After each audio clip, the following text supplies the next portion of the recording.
pressing the buttons and well, so many buttons to press because right now we've got an audience of just millions, and I'm just talking about in the car with Shaq right now. Hey, great to be part of this show, which is of course the Greater Wealth with Derek Whittaker to my right, mate. Good to see you. Great to see you, mate. I'm ready for a big show. Of course, in the building as well, we've got Mr. Carter. Travis, sorry, to see you. I just saw Shaq's name. It's Shaq in the Outback. Shaq in the Outback. All right. Well, we'll give him the intro. And with the most appropriate hat as well, I must add. He most certainly does. Obviously, we're out in the socials right now, so if you're watching this on Facebook or YouTube or wherever it happens to be, or Twitch, all sorts of places in the world, thank you for that. Would love your comments. Get involved with the conversation. So, as I say, we've got Shaq there in the NT, mate. Great to see you there. I'm here. I can't. Hang on. Right, I'm here. Is that screen coming up, or is there sunlight over it? No, it's glorious because we can see all the bushland flying past you at the same time as well. So it's good, and I'm not getting motion sickness from the bouncing up and down, which is awesome. Great. I'm doing a little tourism while I'm here. All right, now let's jump straight into the show. Derek, what are we going to talk about? Because you've got a few issues. I'm always giving heaps about, having a Mac and all that sort of stuff. I'll tell you what, in the last few days, I wouldn't have wanted Microsoft's. Good point. Right? Good point. Well, in more than one way, you really don't want a micro or a soft. No, very good point, Dave. So, look, this whole CrowdStrike IT outage has been huge. I mean, who would have thought from, your home computers through to entire media corporations being brought down, through to banks being brought down, global supply chains as a ripple effect as far as the airlines are concerned. So much was dependent on this software outage. And again, it shows you how fragile the whole system is to bring down the world. And so look, it's interesting. What is this going to cost us? I mean, it's really hard to say and give any estimate on the financial costs that this has given so many businesses. But what you've got to realize here is that this is going to really affect particularly the ports and the US global support ports and imports and exports, because they've all got to catch up now. Because if you miss that many hours that's a good point of moving things and moving people, there gets backlog. And we saw that, of course, at COVID. There was just weren't enough shipping containers to go around. There was a lack of shipping containers and microchips. The whole supply chain affected car prices, that whole ripple effect of economies. And so the question has really come down to it, how much have the global supply chains been disrupted due to this outage? Well, quite a lot, I would tend to feel. Look, even little old us, we found ourselves, having to sort of wait here late at night, waiting to, restart things, or if things went down. Travis got on the blower to me and contacted me when I was out trying to have a nice, pleasant evening out. Not too bad, so sad. The world does not wait for Aaron Malloy to finish eating his prawn kebabs. I don't know what you're eating. I'm just making shit up. So. Yeah. All right, mate. But honestly, that is a very good point. The backlog is going to be a big issue, right? Shipments are up 13% year over year in June.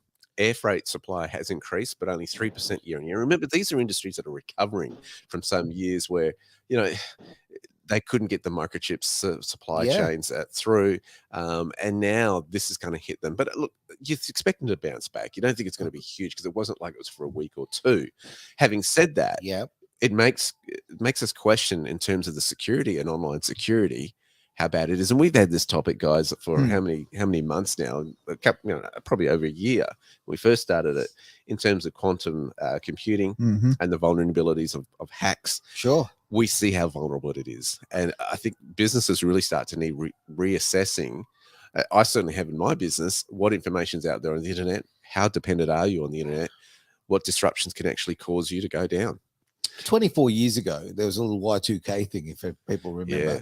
And, all the preparations, all the work that went into that, and nothing happened. Okay. So we're looking at how much, a quarter of a century on, near enough. We've found the world is far more dependent on computers and IT than ever before, and certainly 25 years ago. You can't compare the internet back then to the internet now. No, you can't. But what I'm saying is that, it's a much bigger problem. If there's an IT issue like this, or there's a breach, or there's privacy issue, whatever, it's such a scale. So I think what people actually really need to look at, it's not so much if there's a slight problem, how much of an impact it has. Back then, it was a tested and proven software to work, but it was slow, it was clunky, if you've, let's say you got 100 pieces and one of them disappears from a jigsaw puzzle, like it's a major thing, like, a big chunk of it's missing. But these days we're looking at a 100,000 piece jigsaw puzzle, and if one is missing, you don't really notice it. There's enough around it to sort of like to fill in the picture. It's not that important. So if you're missing a single pixel on a 80-inch TV screen, you don't really notice it. So the problem is what happens if that one pixel causes a cascading effect where half the screen then disappears. Yeah, and then also the other one, when you look at it even on a much grander scale. So you're thinking, okay, shipping, you're putting shit into a boat and it's driving off. Like, you don't need the internet for that. Well, you actually do, because all the computers inside these ships are communicating to each other, make sure they don't hit each other. So the moment the internet goes down in a wharf, no ships leave, no trucks come in, no cranes, nothing is working. Because you also got to remember, a lot of wharfs now are all automated. They're not actually like person driven, they're remote control driven. A lot of the open cut mining is now remote control. Rio Tinto does a lot of that. So it's not just a small outage. This was huge. So imagine all production, like let's say 70% of all production in the world just stopped for one day. Yeah, okay. Travis, that's an excellent point. And I'd also highlight, how many operating systems are the world's computers actually on? Yeah, all of them, every single one. Right. Except the nuclear codes, they're still on 1975, like, IBM. So how many do we have in the world? How many are there? I don't think people know. I think there's, well, think about, if we do a quick look around, 3, 4, 5, 6, 7, 8, my phone 9, the TV is considered a computer now as well. Just in this one room alone, the ones that you can openly see, there's about 12 or 13 computers in this very room. Frightening. Yeah. Wow. So every single one of them are connected to the internet, except the TV, because we're using old analog TV because it's just cool. We've got an old school telephone, which is just cool as well. We haven't hooked it up. It's actually got its own internal microphone now. It's right there, actually. But I'm talking about Windows, right? Windows is most of these are Windows. System. Then you've got Mac. Yep. How many others are there? There's lots. You can make your own operating systems, but you've mainly got the three big, which is in Windows, IBM, Apple, and Linux systems. But then the Linux systems you can break down into multiple different platforms. So my point is this: if the primary two are Windows and Macs and 3 Linux, let's include that as well. That's a huge vulnerability because it's all centralized, isn't it? Not really. No. Really? Because in terms of the operations, it is the operation drive. So let's say Microsoft has a major critical failure in it. Yep. And that's, from what I'm reading, there was a failure in the update. When it got updated to all the computers, they all went over. Sure. And that's why we were telling people, do not update their computers for the short term. Hey, look at this. Windows just popped open. So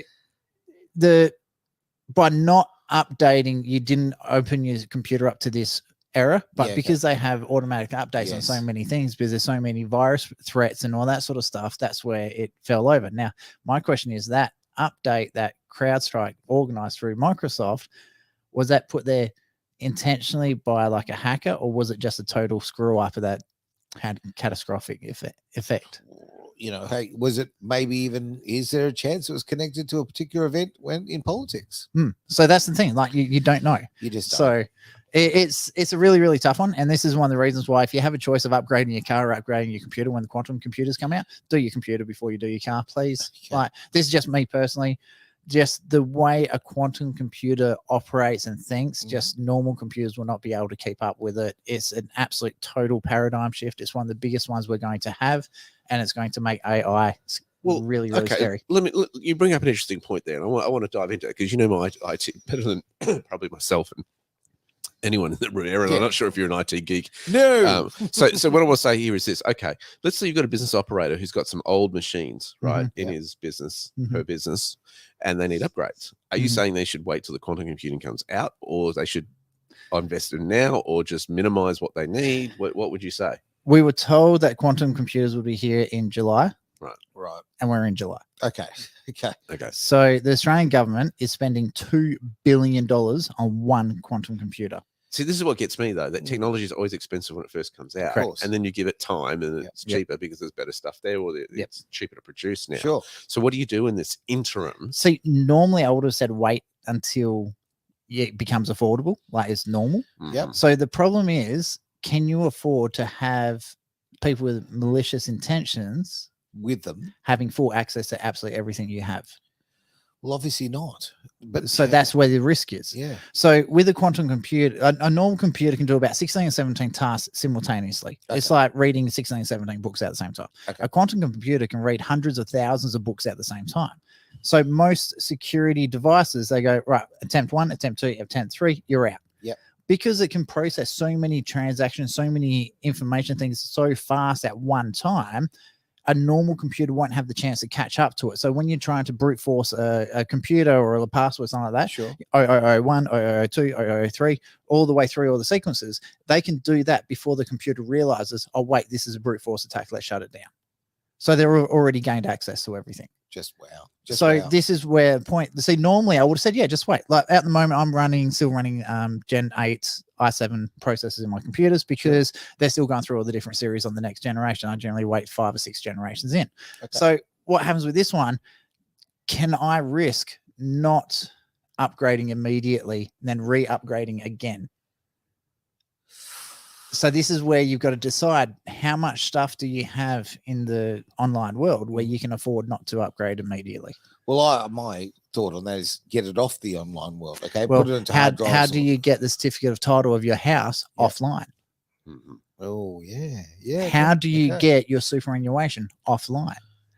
How do you get your investment portfolio offline? You can't do it. Yeah. So that's what I'm saying. Like there's a lot of these companies. So like there's Cloudflare.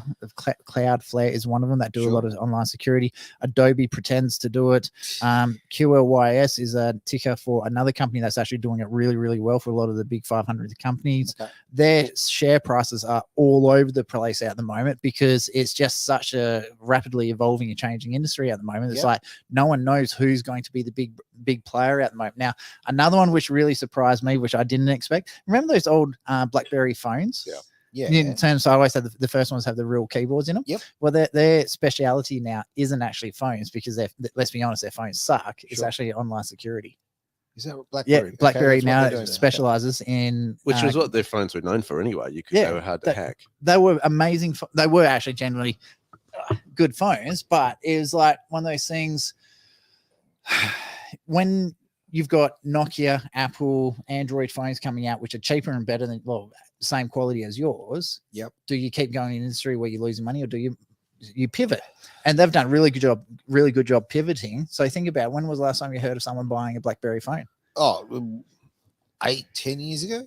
At least. Yeah. But yet they're actually still doing very, very well in the corporate security side of things. Okay. Well, it's one of those things on a business sense. They've seen years ago that this is going to be a major issue. This is what the internet is causing. So they've pivoted and they were able to modify their business plan to match. And they're in a really stable and good position now.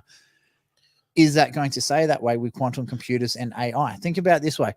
How fast can the majority of people type versus an AI?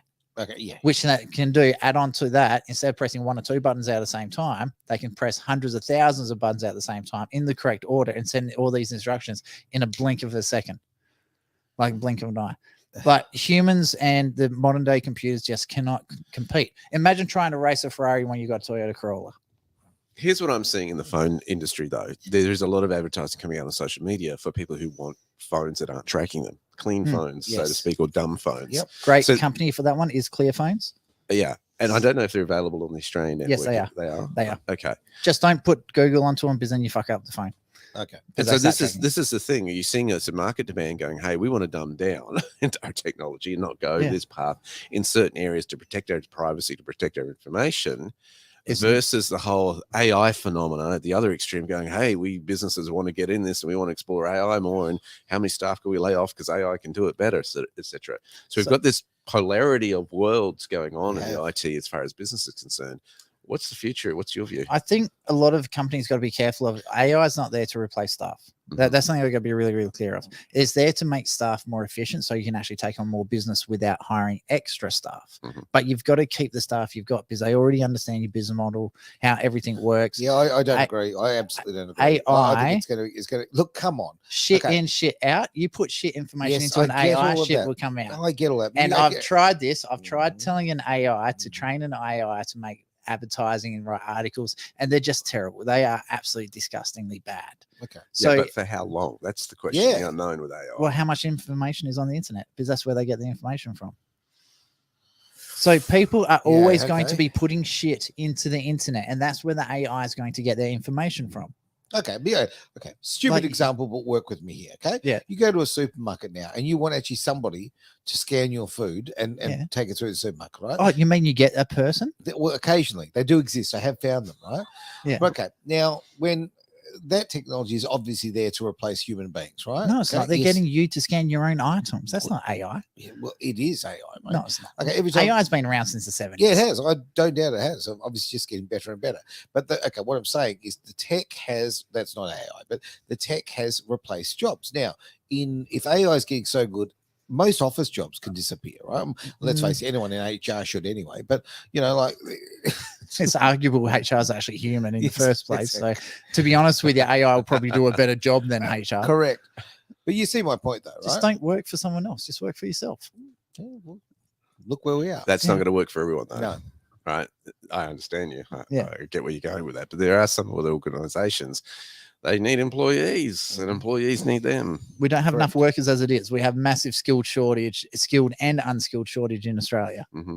So if people don't want to work, they're going to have to go to another source, either importing them in or you're getting AI to do the work.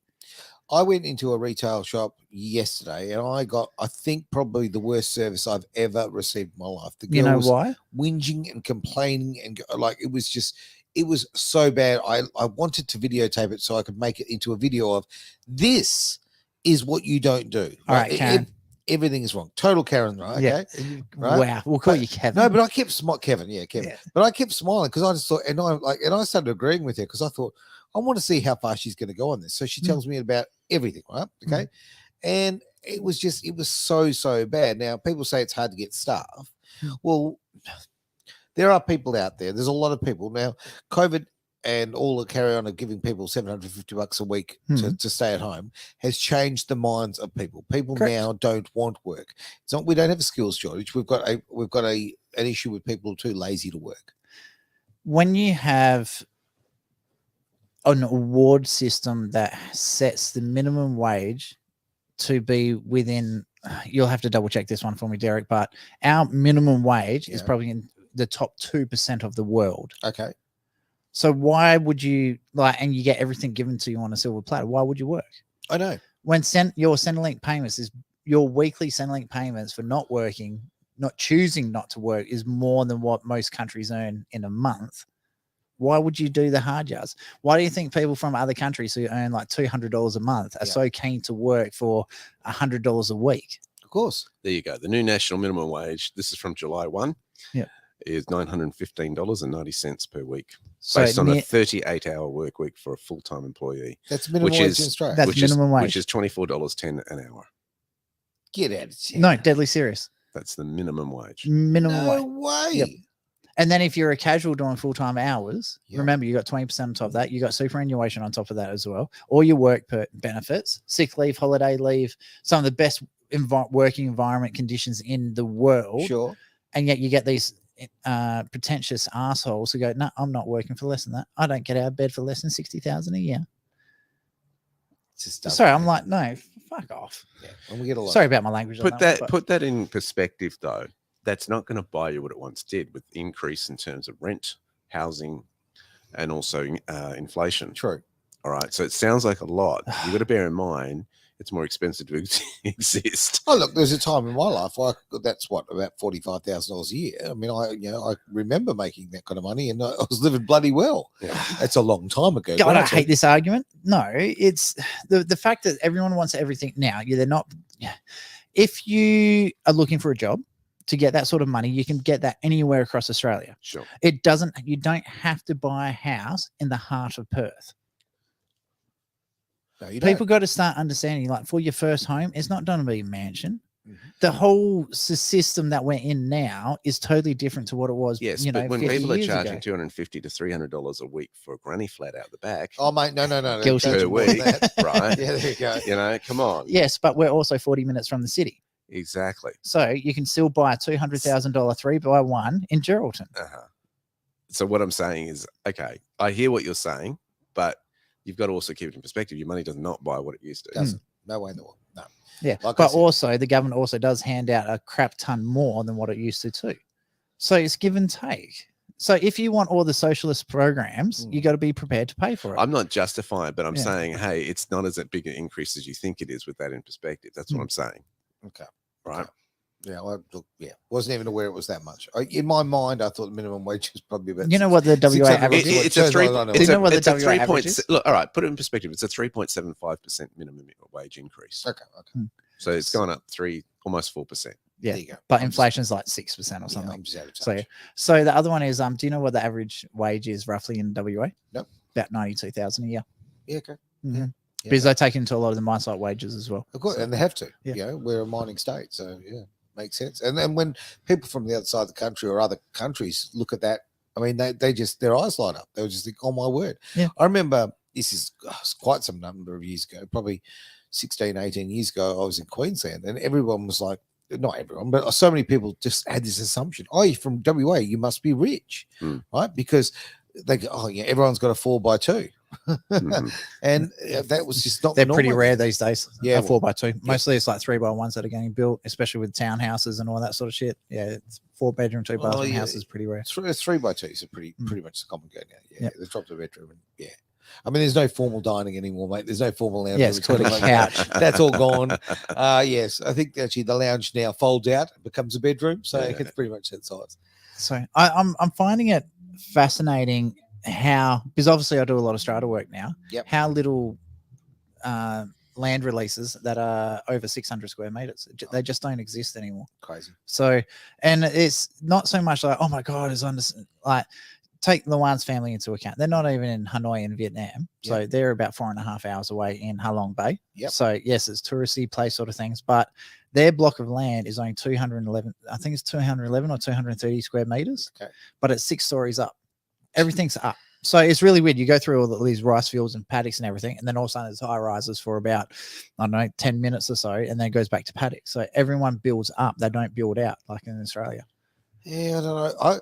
I grew up being able to play backyard cricket, you know, and like, you know, I didn't realize how incredibly lucky I was at the time, you know, and I mean, I grew up on a 1,400 square block, which was the norm, you know, it's probably a bit bigger than norm. Back in the 1940s. Well, yeah, but I lived in a house that was built in the 1940s, so that probably had a lot to do with it. Quarter acre block, and yep, that's right. Yeah. So, all right, well, let's take us further into this little journey, Derek. So interesting now that the world is at a bit of a stage of uncertainty as to what its future holds. And we're seeing this come about, you know, as a result of the announcement that the Biden is dropping out of the race. Finally. For the US election.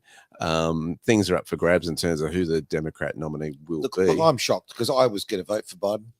So as an illegal immigrant, I was going to swim over there, walk in there, say, "Look at the color of my skin. I have no ID. I'll be fine." Vote, you are and Indian. then swim home. Exactly, and I'd then swim home. So it's really amazing to watch that go on, that uncertainty, and you also have to look at, you know, there's other indicators. And why let me show you where I'm going with this first, and then I'll show things that support it. Why? Because in the markets, when there's uncertainty, political uncertainty, especially the stock market, it kind of goes flat for a while, kind of figuring out, all right, which way we're going to go. Are we bullish on the market, the economy, or are we bearish on it? And so it's been very bullish run up to this point. And then you've got, of course, this story that's come out, rumors, whether it be true or not, that there was a big investment firm that was shorting the Truth Social stock with Donald Trump the day before the assassination attempt. Now, this has been debunked by some other group saying it was a clerical error. That the investment company that filed it with the Securities and Exchange Commission, Austin Private Wealth, said, "Hey, no, we actually made an error. We've never done that kind of thing before." That sounds so believable. No, come on, clerical error of that kind of that magnitude and that timing. Yeah, okay. Well, you've got to remember these companies have to list publicly what they're doing sometimes on these big moves. So, was it a clerical error in the reporting? We're not sure. But for people who go, what's the big deal about that, who don't understand? So shorting the market is basically when traders or investment firms believe that the market's going to crash. Sure. So what they're doing is setting up trade positions to try to attempt to profit from the market crashing. Or a stock crashing or some kind of derivative. And that's what's occurred in this place when they buy puts without the stock in it. Yes. We call that shorting the market. Yeah, okay. So basically, this was a bet that this stock would fall over a certain time. And when you see one that was over 12 million positions or over 12 million shares, sure, it sort of set alarm bells off going, well, hang on, was this some sort of insider job? That was the rumor that was going around days after the assassination attempt. It's since come out that Austin Private Wealth said, no, it was a clerical error that was occurring here, that we did it on 1,200, over 1,200 shares, not 12 million shares. That's a big typo. 12 contracts rather than not 12 million. And you've got to remember that in on the US market, one contract in options is over 100 shares. Okay. So you know what happened there? They hired the dude with epilepsy, and that's his. It was just the wrong stock to do it on. If there had to be a clerical error, that was not the stock to do it on. Oh, you should have done it on Winchester. Oh, Travis. Oh, that's a travesty. My point is this: political uncertainty brings uncertainty in the stock market. What this is going to do in terms of the politics, will Kamala Harris get the gig? We'll have to see that. We've had the views, and it was quite an emotional scenes from the Republican National Convention. If you've been following or watching some of that, some of the speeches are like choking up and all that sort of stuff. You know, I mean, look, Trump's granddaughter gave a speech, and that was a beautiful speech. It was great. My grandpa does this, and it was like every dad and grandpa, someone with kids goes, "Oh my goodness." She did it well. She pulled it off really absolutely well. nailed it, didn't she? Yeah. Yeah. So we'll see where this goes as far as the market's concerned. You know what's really funny? She did better doing that speech than what Biden did with 7 days like practice for the debate, like, and in less takes. Oh dear! And she's probably a good opportunity while you got that open there, just to promote something we're doing, which is going to be an absolute ball. We've of course got the Bogan Trivia Night coming up on the 3rd of August. Would love for everyone to be there. You know, we want to have our listeners who are part of the show who make comments. Be part of it. It's going to be at the Irish Club of WA in Subiaco. Yep. So you get your tickets on edgeradioaustralia.com.au. There's also a silent auction for it as well. So the green for the tickets, orange for the silent auction. If you want to pick up a few bargains. Beautiful. Fantastic. Now, on this, if I may pick this up, is definitely. that there is some talk that I've heard on social media, that they will try to, if they can't win the political election, they'll try to crash the economy once Trump's in power. Now, there is that talk going on, and then it'll end up with an economic mess, and then they can turn around and blame and say, well, look, it's because you got in there, et cetera, et cetera. There is that kind of conjecture going on. Haven't the Democrats been saying the whole reason our economy is a mess because we inherited it from Trump? But imagine, being so deep in your own narcissism, right? And you actually, being a fair dinkum psychopath, that you would destroy a nation's economic prosperity just for power. Like but isn't that what socialism is? Yeah, I guess it is. But in socialism, there is perhaps a hidden sort of positive, in there. You're trying. I don't know where, but I'll tell you. No, you're trying to look after the population. Socialism theoretically is about looking after the people. Same with communism. Stealing from the rich, give it to the poor. Yeah, it's got that whole Robin Hood thing going on, right? I mean, the reality, it doesn't work, and in fact, it oppresses people, goes the complete wrong way. Because people are generally naturally corrupt, and they'll do what's best in interest of me and my family. So it would never work. Self-interest and greed. Yeah, spot on. You can't change that human part of our DNA that we do have that, right? And the cream still needs to rise to the top. Hang on, we've got all sorts of weird things going on there. I'm sorry. Sorry, Josh. Okay. Still kicking like Trump, baby. We haven't seen him for a while, so it's good. Good. And Taz is also back as well. We're already busy that night. Oh, come on, Taz, sort yourself out. Bring the family. It is a family event, so you're very welcome to do so. I mean, I'm not saying that we might not say a few things that are not PC, but I reckon it'll be. If you met Taz in real life, you'd understand. Like, okay, we're going to be all right. Her kids are hilarious because, anyway, I won't go into it. All right. Uncertainty in the market, though. Let's talk about that. Mm-hmm. Okay. So, will it go flat for a while till the Democrats work out what's going on? Will we see it become, positive? Typically, after an election, you see the market go up. Obviously, past performance doesn't mean it's going to do that in the future. You've got to throw the disclaimer in there. You do. But you often see that uptick. Okay, we sorted out the election. and then you see it uptick in the market now going time up. for business. Yeah. Time for business. Let's get down to it and make some bucks. I think that the underbelly, there's certainly been, with what we're seeing with the BRICS nations forming as it is, you cannot ignore what's happening outside of America. And that's going to have economic effects globally. It's going to have, particularly in the foreign exchange markets, if they're using less US dollars to do their big transactions cross borders. So that's something to keep an eye on. Basically, how other economies are performing as well. There's also tons of elections happening globally, not just in the United States, the big one. This year's been huge for that. This is, the nations are fighting back for their freedoms, or the people of the nations are fighting back for the freedoms, particularly in the Western worlds. But you see the BRICS starting to align and do deals. This is going to be very, very interesting how this plays out. Now, I had a conversation yesterday the day before, with some incredibly intelligent people I know. Okay, like they're worldly, they're professionals, they have very responsible careers. I mentioned BRICS, and they looked at me like I was an alien. Didn't know a thing about it. Didn't understand what was going on. They thought you were angry and you were shitting bricks. Maybe they did. Who knows? But then I had to go and start explaining. And to watch this, well, their face dropped, like just to not know that this is going on. And this is, again, we come back to education. Right? We'll harp on it forever. Get educated about this stuff. You know what? Because this stuff does matter. Shaq needs to make his own education company with you, Derek. We call it Shakication. You know, I think you sit up all night thinking about this. No, that just came to me.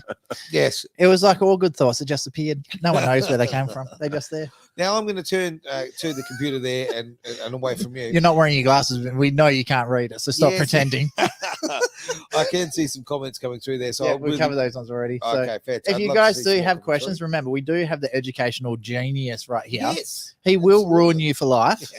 In a good way. Yeah. In a very good questionable, but yes, in a good way.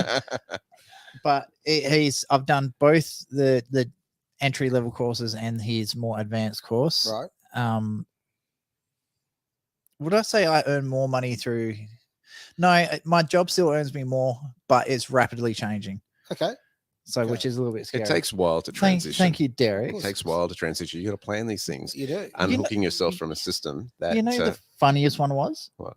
Because I've got so much, like, I'm deviating from what the normal does to what I want to do now. Sure. Someone asked me that we were at one of the networking events. And they're like, "Oh, what do you do?" And I'm like, "Oh, where do I start?"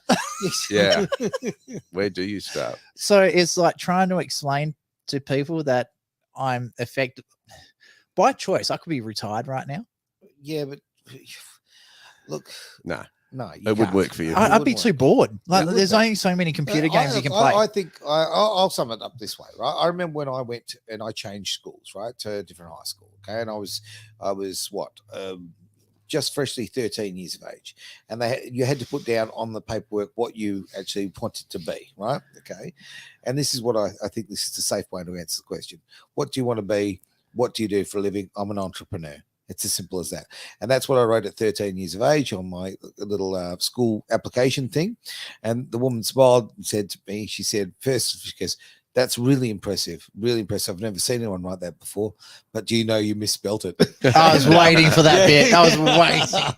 So, and I just jokingly said, "Well, I'll learn to be an entrepreneur, then I'll learn how to spell the word." Right? And, a bit of a laugh. Well, you were in the wrong spot to learn to be an entrepreneur in the first place. So, yes, anyway. True. But there you go. But that's the easiest way, and I think so many of us have to embrace that. And that doesn't mean you have to be self-employed. Look, the fact is you could be working for a salary. Just have a side gig. Be working on having a passive income. Looking at these like the stuff, as I say, that the information I've gained from the knowledge from Derek's courses that I'm using to develop a passive income. All right, so that it's off earning while I'm sleeping theoretically, right, or or here at Edge or whatever. So we've all got that capacity, and I really encourage everybody to sort of embrace that. The best entry point probably was Robert Kiyosaki's The Cash Flow Quadrant. Okay, I think that one was the one that really opened up my eyes on looking at different things, and then Derek's courses just explained in detail each of the quadrants, and then from there how to use it, and then the advanced one was like Now, this is actually how you make the money. blueskyfactory.com.au. It's interesting. We don't want to blow my own trumpet, but we've actually reached a point with our students that we're now having to teach them more on keeping the money. Good. So we've looked at courses about making them. I've had one who's made about 450,000 in one trade recently, and he's going, "Do you have any more courses?" And I was sitting there going, "Yes, I'll teach him a course in broadcasting." So just so you guys know, I have just put the Blue Sky Factory link in the website. That is not a typo. Blue does not have an E in it, probably for copyright laws. I don't know. I'm just making that shit up. So anyway, so back to the show. We've done too long of the infomercial for Derek as it is. Well, we kind of get caught in it, and it's because it's genuine. Like, honestly, this is the thing, that if this is life changing. Okay, you do look at things differently. And as I said, when I was having this conversation with these very, very intelligent, I don't want to say what they did for a living, very intelligent people, right? Very accomplished people. And when they don't know that these systems are in place, it's not because they're not intelligent, it's because they're not exposed to it. Yeah, so get exposed. And that's my big concern, is that the mainstream media are not talking about this stuff. This is life-changing stuff that's happening behind the scenes. The BRICS nations, and kudos to Travis, who got me onto it too, because I hadn't really been looking at it very closely. And when he brought it up one show, I was like, okay, he's onto something here. Let's look at this even further. Just so you know, Aaron, you've dropped it on your lap right there. Other side. Yeah, there's the lid. No, I wasn't worried about the lid. Go on. Sorry, Derek. Go on. We want you well hydrated there, Aaron. It is very healthy. And drink. Robin's just joined us as well. So, hey, Robin, our courage is a cure. So, Robin, chuck the link to your Facebook and all the links. So, everyone else listening online, please jump over and give her a like and a share as well. Definitely get onto that immediately. There was an interesting interview that Tucker Carlson produced this week with country singer, a guy called John Rich. Yep. Now it's interesting. We've just been talking about money. His last name's Rich. There was an accidental. It was perfect. It's ironic, isn't it? All right, Alana. So what he's done, he's really opened up the book on something that's really deep and out there in the mainstream discourse. So John Rich is a Christian, and he's talked about this song that's gone to up in the top 5 of the charts right now in the United States, called Revelation. He believes that this song came from God. He said this is not the normal process, until he's been writing since he was the age of 19. And he said the way he got this song was just so different, and he got goosebumps, and he felt he was instructed, get this song out there and just push it out, make the best music video you can, best recording of the song you can, and then get it out there.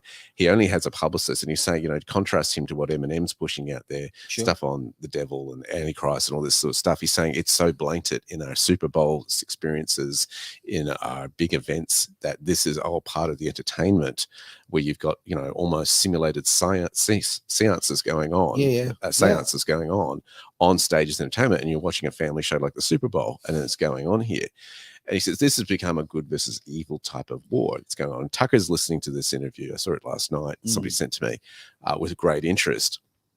Tucker then talks about, how he tried to read the Bible 14 months ago and all this sort of stuff. And he's looking at the book of Revelation, because this is where the song is based upon. And he talks about, and where I'm going with economics, you'll see there is a part of it which he talks about the mark of the beast. Now, you've heard me refer to the beast system at times. I remember Howard Sattler reading this on air back in the day when the Australia card was being debated. Yes. Wow. And it's come around again, where it talks about that without the beast, the mark of the beast, you will not be able to buy or sell anything. It's in chapter 13 there. You'll look at the old book, in verse 16, he calls us all, both small and great, rich and poor, free and bond, to receive a mark in their right hand or in their foreheads, and that no man might buy or sell save he had that mark, or the name of the beast, or the number of his name. What's fascinating about that is that this is what we refer to, and we now have the technology to do something like that. We do. Yeah. Right. We've talked about microchipping. We've talked about how it's all going digital, finances, et cetera, et cetera. I've even seen videos whereby the supermarket's setting it up that without that scanning of the hand, you can't get foods out of the refrigerator to buy at this local supermarket. Oh, my word. So you've got to look at this and go, prepare. He also throws John Rich a spanner in the works in that discourse, and he's saying that many Christians have believed that that this will all happen, but they'll be what they call this theology of raptured out of there, go to heaven before all this stuff, the world falls apart, but basically. And he's saying this really only came out of just after 1830s, where a particular person was teaching this, and all these Christians, it was in the footnotes of a version of the Bible later on that somebody bought into that philosophy or that theology.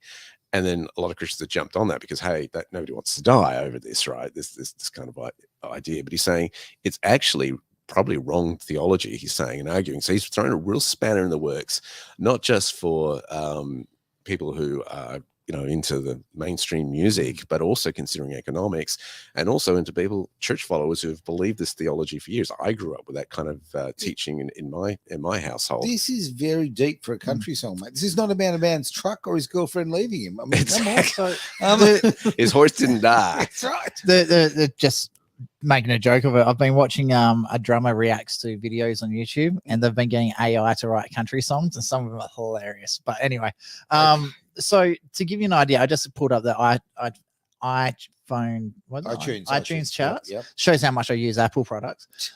So even in Australia, so you got to remember, American country songs historically just do really, really bad in Australia unless you're Taylor Swift. So it's now been the song's been out for 10 days officially. Okay. It's been on the Australian charts for 6 days. Okay. It doesn't chart position is the 39th currently. Highest position is 16th in Australia. Right. And so these are the Australian charts, not the American Debuted charts. at 16. Debuted at number 16 on the Australian charts. So this is like country music is generally isolated to America. This is getting international recognition. And that's not recognizing Spotify either. That's just iTunes. This is just iTunes as well. So yeah, good it's point. doing. You know how sometimes there's one song that'll just blow up on one platform? This song is blowing up across all the platforms of multiple countries. And I just find it fascinating that another independent artist that's done really, really well, who used to be a hardcore rapper, who's gone more into the Christian side of things, is a guy called Dax. Does a lot of men's rights things, supports. I've even showed some of your songs. Like, even you were impressed with him, but it's amazing how many. I'm a big Dax fan already. Oh, he's phenomenal. So I just find it amazing the amount of people that are like actually morphing and actually openly coming out as Christians for this. What I find interesting in this discussion too is I'm coming across so many people who are talking about this in the sense they want to go off the grid and have their own support and supply of food, energy, land, of course, own their own land. So this is kind of in the consciousness of a lot of people right now. I'll tell you how much in the consciousness is, right? Okay. Now, someone was telling me about, and I saw this other little link the other day and I followed it up, about the latest updates on your car for the geofencing, okay, as part of infotainment, right? So you literally are turning your geofencing. Yes. So your car will only be able to go a certain amount of distance. It is now in the terms and conditions. Why do you think I have a 95 Hilux? Now, that was kind of going to be my point. No, don't have a 95 Hilux. But okay, but I've got a Patrol, it's a great car. I've got a Patrol. Better than the Patrol. Patrol's a monster. My Hilux is still running. My Patrol's perfect. The last 12 months I spent more time at the mechanics than on the road. I went there. So not true, but never mind. All right. But my point is, it hasn't got all the fancy electronics. Okay, it can climb. And I was kind of thinking, okay, with the way that society's going, or whatever. Look, I want a big, tough, full chassis vehicle that I can with electric windows, with electric windows and sunroof and cruise control and all those goodies. Yeah, but it hasn't got all the electrics. It does, but mine does have those. But it hasn't got anything that's controlling the engine. Is what I'm getting at. All right. So you got the niceties, you got the nice stuff, but you haven't got that. You're not controlled by Big Brother. Yep. Right now, I've got a couple of cars, and I'm actually trying to downsize and trying to clean up my act. Right? Not going to happen. It is. Okay? No, it's not. And I'm thinking that's the one I should keep. Yes. Right? Because it might cost sell me all your other cars and keep the Patrol because it deals with everything. Travis, I've had more than one car. Seriously. Yes. I've never had one car since I was 16 years of age. At 16, I bought 2 cars. So I've always had many cars, right? Yeah. Okay, so it's you're also not 16 anymore. I'm not 16, yes, and my financial situation is different, right? But anyway, where I'm going is what you're saying about you.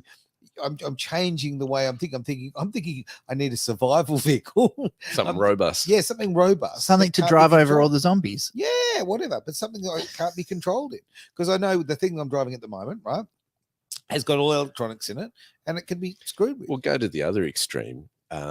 Tesla's Cybertruck. Yes. Isn't it bulletproof? Apparently, I think it is. So, you can see the society, Americans are saying, stack up on silver and stack up on water supplies and all this. And of course, ammunition. Yes, that's the big one for them, right? Oh, but, the whole Cybertruck kind of concept where it is bulletproof, there's a market for it. Absolutely. Now I'm seeing more messages coming through, and great bloke there, David Lansborough, who you won't think that for long. Okay, got to catch up and have a beer with this man. Don't talk about his poo troll. Well, I'm rather attached to it. I love that car. So all right. While I think of it though, Toyota for the win. Robin, if you could put your link up in the messages there, that would be fantastic. I want people to go and watch what you're saying. Your great shows that you've got, and I'd be very, very happy to help you with that and promoting that through Edge. We'll talk off air, which we've already talked about. But this is the thing about community. We've got to actually help each other and maybe plan for even allow our community. I was going to say extremists, but that's the wrong word. Conspiracy theorists. Yes. Josh, absolutely love the guy. He's hilarious. Brilliant. Absolutely brilliant. Less electronics means more likely to survive an EMP or a Carrington event. Okay, what's a Carrington event? Oh, I don't know that. Oh, is that? Oh, of course it is. Oh, I didn't think about that. Yeah, don't forget when a nuclear bomb goes off, there's a massive EMP. Knocks everything out as well. My point is do economy with each other. Yeah. That's powerful, that right? Is very powerful. So there's a lot of people who are thinking this way, a lot of people who are talking this way, and a lot of people who are planning this way. Why can't you form your own economics? You know what? Just walk this way. That's that, do business with each other. Very like-minded sort of stuff. And we're seeing that form as well, and different business groups and business networks. We do that. Talking of business networks, the worldwide businesses. What is Lisa's thing? Written behind you, my friend. Oh yeah, Worldwide Awake Business Associate Network. Yes, there's a big A on it. So anyway, there we go. Yeah. Look, again, all groups getting together and actually helping each other and actually having a sense of community. It's a very positive thing. And pulling the piss out of each other. Yeah, awesome. And best way to promote that is business. our economy.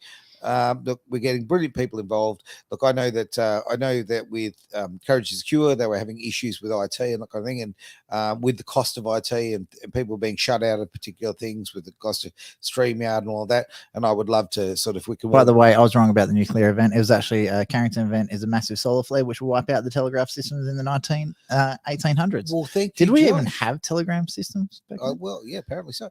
But I didn't realize that, Josh. I did actually think it was something else. So there you go. Josh is actually full of like really useless, really great information. Hey, it's good to be educated, right? Okay, this is the great thing about having a bit of conversation. Now, today's show has gone completely off the rails. Of course. I think, two things. Travis arrived early. That was the first thing that threw everything out. Set the tone. It set the tone. We've, of course, before this, we've actually done. Can I make a joke about tones? We've done a show to our American audience, and I appreciate that very much, which, of course, with the news coming out with Biden stepping down or falling down, that has set the tone for the day. So it has been interesting. He's hanging up the boots.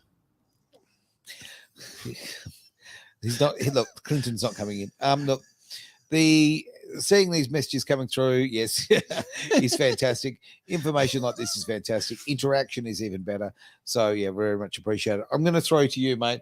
We're going to start slowly wrapping the show up. Where would you like to take us? Oh gosh, no pressure. No pressure.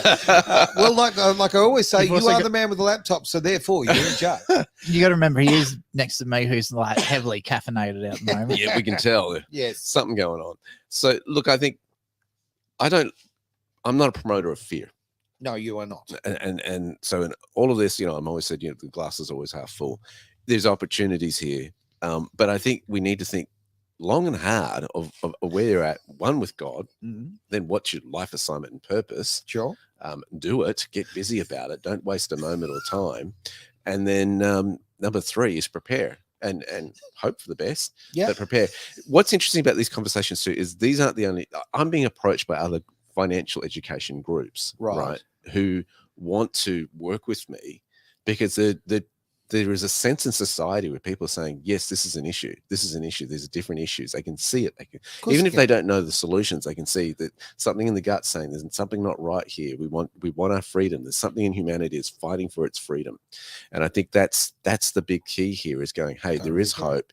Get educated, get smart, get on your God-given life assignment and do it because that's That's what really matters. It's too short to just muck life around. Purpose is very important, and it's different for every single person. But the first thing and the most important thing you do is find it, get on board, and just go like hell with it. Yeah. You're giving the religious overtones. I said, go like hell. So it's funny because he was giving the religious overtones. Yes. You've said go like hell, but he was saying like go long and hard and get busy with it. I've gone a totally different direction. Oh dear, this is very much become a finance show. Hear no evil, see no evil, all that kind of carry on. All right. Okay. Do you want a serious closing statement from me, or you want everything that's the Is show? it possible? Is it possible? It is actually. Today? It is. Right. So, Travis, be like your wife. Fake it. Right. You're talking about Luan there. What did No, I won't go there. I'll do it later. Come on, I was talking about the whole Serious. moment on the Oscars. Serious. Anyway, so serious. So I think because a lot of the people here in the chats in the thing, they're all parents. Right. So I think a lot of, I'm not losing hope, but I think a lot of them is a pointless task at the moment, trying to wake people up, try and pull their heads out of their backsides and all that sort of stuff. I think the key thing for a lot of parents to do at the moment is to educate their kids to question everything. I think it's the next generation, like Celeste and Estelle's generation, that's going to pull us out of the fires of what's going on, especially around the education system, the financial system, everything that's going on in society. You're going to need to have the upcoming leaders that are going to have to solve things. And I think it's our kids that are going to carry the torch. We're not like ushering in the new one, but they're the ones that are going to carry it through to the next stage. So please teach your kids, educate your kids, and make them understand, like, just because the school system says, oh, you're dumb or you're stupid, you don't fit in, it's just because you're not what they want you to be. Yep. So encourage your kids to have that belief in themselves that they can be whatever they want to be. Like, I sound like a US military advertising there. We want you to be you, whatever. But your kids need to understand that at home, they can be free to be whoever they need to be. Support them, nurture them, and encourage them to chase what they want to be, and encourage them to tell their friends that they can also be whatever they want. So I think it's the kids that don't carry this, not our generation. Can I back you on this? Wow, you don't support something I said? I want to back you on this. Yeah. Just quickly. No, go for it. So I think it was last year. I lost control ages ago. It's all right. We'll take over, Aaron. We're not here to take sides. We're here to take over. That's right. So about a year and a half ago, whatever. See you, Dave. Have a great day. We were staying with my in-laws at their house and this sort of stuff, and shame they've got a house that's like 2-bedroom type of thing in this retirement feel, and there's 6 of us, right? Yeah. So it's like divvy the kids up in different rooms and this sort of stuff. So my wife and I have 2 of them sitting in our room on the floor. Yep. And I think she was 4 at the time. A 4-year-old wakes up in the middle of the night and the walls are paper thin, right? And it's like 2 in the morning. She starts crying. So my wife says, put on a lullaby to me as quietly as we can. So I'm stumbling around in the dark without my glasses on, trying to find my phone to hit YouTube and put a lullaby on to calm this child, because she's loud. When she's awake, she's loud. And I'm going, all right, find a lullaby. And Chrissy's going, put on a lullaby. And I'm there, and I think I put on the lullaby, Jesus Loves Me. I start playing this. My daughter says, no, not that. It's propaganda. And my wife and I, the next day, you wake up and you kind of, what just happened last night? And I said, I didn't even know the word propaganda until I was a teenager. And here's our 4-year-old saying it at 2 in the morning. What are we teaching our kids? No, that's good parenting, right? Recognize that parent. I'm sad to say paranoia. Propaganda. Oh, it's been a big day. But like I said, it's going to be the next generation that will carry us through. We've got to pave the way. We've got to clear the way for them to be what they want to be, but it's up to them to carry the torch. Yeah. All right, with that, it's the end of the show.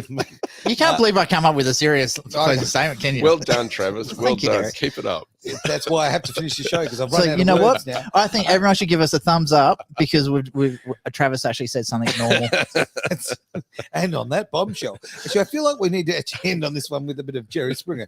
Look after yourself and each other. It's Edge Radio Australia, the greater wealth.